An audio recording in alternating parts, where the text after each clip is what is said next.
Hey everyone! Today we're going to do something a little different. We're going to follow the journey of just one word. And trust me, it's a wild ride, starting way back in the 13th century with poetry and somehow ending up in today's AI-powered boardrooms. So how did that happen? Let's dive in. Okay, so let's start with the basics. What even is a sonnet? Well, for the last, 800 years or so, it's been this very specific thing. A 14-line poem, it's got a strict rhyme scheme, a specific rhythm. It's like a perfect little box designed to hold a single powerful human emotion. You know, love, loss, you name it. It's really a masterpiece of structure and feeling. So, a box for human emotion. Right. What on earth does that have to do with your next business meeting? And that right there is the big question we're going to unpack today. How in the world did we go from classic love poems to productivity software? The answer is, well, it's pretty surprising. All right, chapter 1 of our story. This is where things start getting weird. Technology, specifically AI, decides it wants to get into the art game. And it doesn't start small. Nope. It goes right for poetry, arguably one of the most human things we do. So back in 2018, a project called DeepSpear popped up.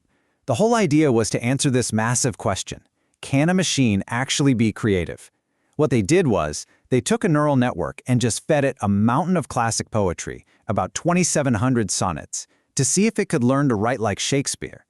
They weren't just looking for it to copy the structure. They wanted to see if it could capture the vibe. And the results? Honestly, they were kind of mind-blowing. When they had experts judge the poems without knowing who or what wrote them, the AI was technically better than the humans.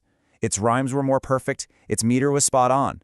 But, and this is the important part, it totally bombed on the stuff that actually matters: readability, and the big one, emotion. It just wasn't there. This brings up a really interesting psychological thing called the Eliza effect. You know what that is? It's our tendency to be so wowed that a computer can do something human-like that we kind of forget to ask if it's actually any good at it. We see a machine write a poem and we think, wow, but we're really just impressed by the trick, not the art itself.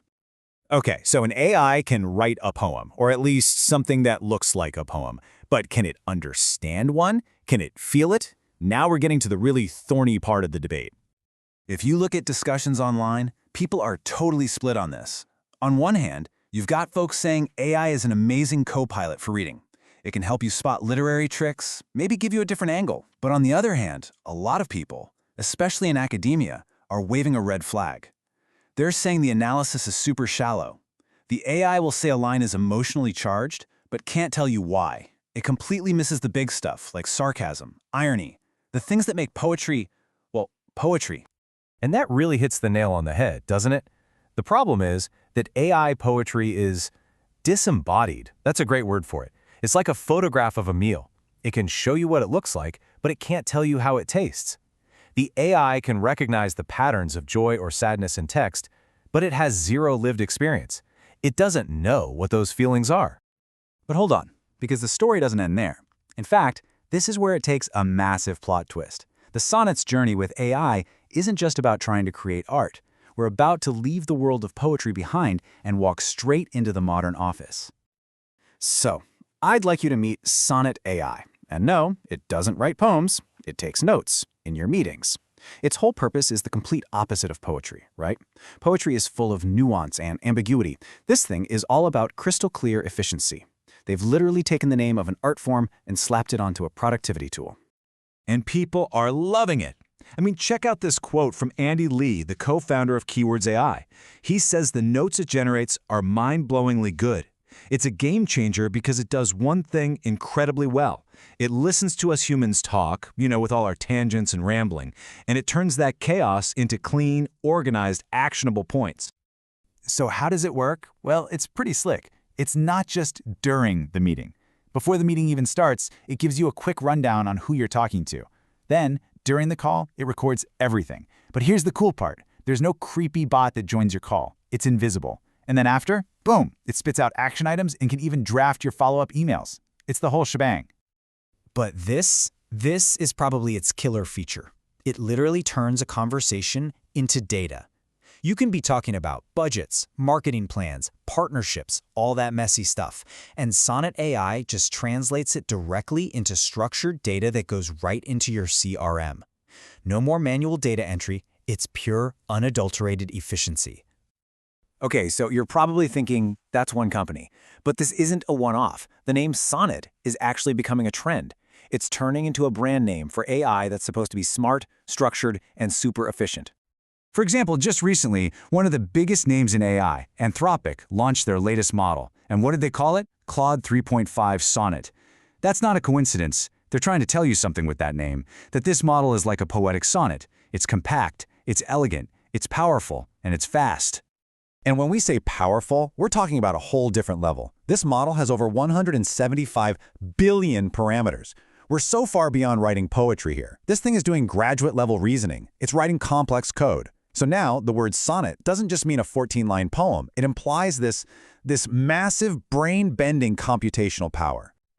So let's just step back and look at this journey. It's pretty wild. You start in the 13th century in Italy with a new kind of poem. You fast forward all the way to 2017, and an AI called Little Ice publishes a book of poetry. A year after that, Deepspear's writing like Shakespeare.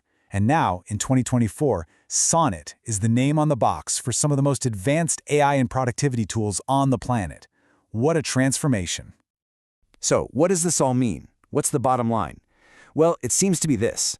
A word that for centuries meant structured human feeling has now, in just a few short years, been totally repurposed to mean structured machine logic. We've literally watched AI try on all these different hats, right? First, it was the poet. Then, it was the critic. And now, it's the hyper-efficient assistant. And the word sonnet has been dragged along for the ride. It's a word that now has to live a double life, one in the world of art and literature, and a completely different one in the world of business and tech. And that's the big question I want to leave you with. When our cutting-edge technology starts borrowing its vocabulary from our oldest art forms, what does that really tell us about where we're headed? Is technology getting more human, or are we just rebranding our tools with a touch of soul? It's something to think about, because these two worlds, art and AI, are only going to get more tangled up from here. Thanks for joining me on this one.